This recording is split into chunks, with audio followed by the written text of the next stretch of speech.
ইসলাম এসেছে আল্লাহর পয়গম্বরের সাহাবী হযরত বেলালের রক্তের মাধ্যমে। ইসলাম এসেছে সাহাবী খাব্বাবের রক্তের মাধ্যমে। ইসলাম এসেছে চাচা আমির হামজার রক্তের মাধ্যমে। নবীজির সামনে নবীজির চাচা আমির হামজা যুদ্ধের ময়দানে শহীদ হয়ে গেলেন। কাফেরেরা এসে আমির হামজাকে এমন ভাবে তীর নিক্ষেপ করেছে, ক্ষান্ত হয় নাই। চাচা আমির হামজার পেট ছিঁড়ে কলিজা বের করে সেই কলিজাকে টুকরা টুকরো করা হয়েছে।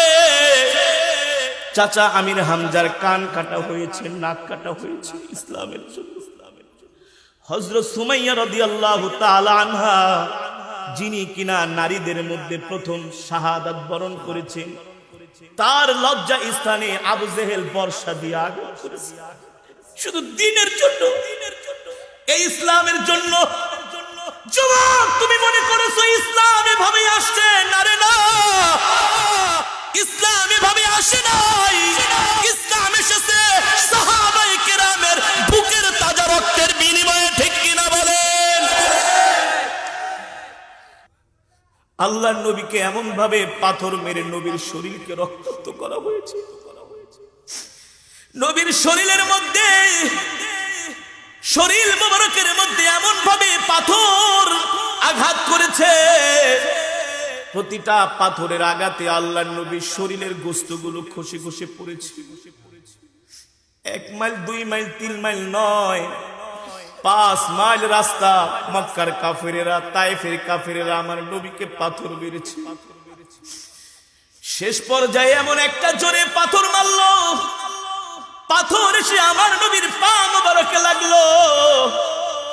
আল্লাহর নবী এতক্ষণ হাঁটছিলেন, এখন আর হাঁটতেও পারেন না। পাথরের আঘাতে নবীজি তায়েফের ময়দানে লুটায়া পড়লেন।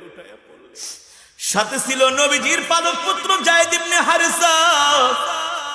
যায়েদ ইবনে হারেসা যায় আল্লাহর নবীকে জড়ায় ধরলেন। যায়েদের শরীর ক্ষত বিক্ষত হলো, আল্লাহর নবী হাঁটতে পারে না। নবীর এই করুণ অবস্থা দেখে আল্লাহ সহ্য করতে পারলেন না। জিবরাইলকে বলে, জিবরাইল,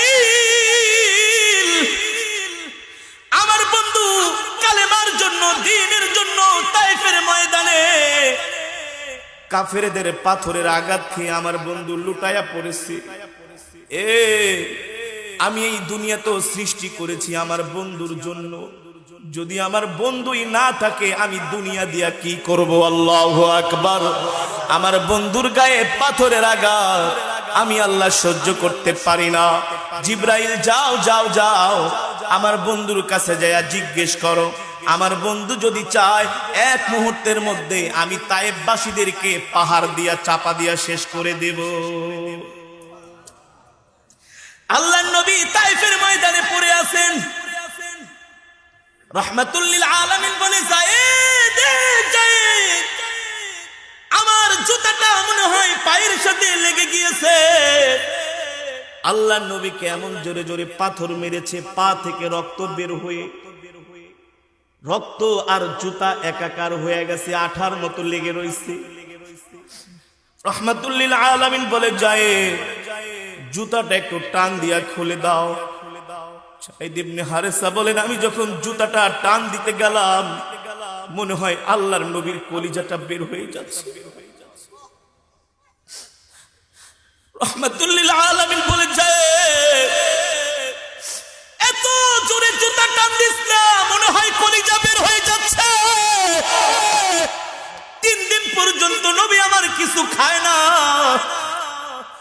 একে তো 3 দিনের না খাওয়া, বুক বড় আশা নিয়ে আসছিলেন তায়েফের ময়দানে। আল্লাহ, বুক ভরা আশা নিয়ে এসেছিলেন তায়েফের ময়দানে, হয়তোবা তায়েফবাসীরা কোরআনের দাওয়াত গ্রহণ করবে। তায়েফবাসীরা কোরআনের দাওয়াত তো গ্রহণ করেই নাই, উল্টা তার পরিবর্তে আমার নবীকে পাথর মেরে রক্তাক্ত করেছে। ও যুবক,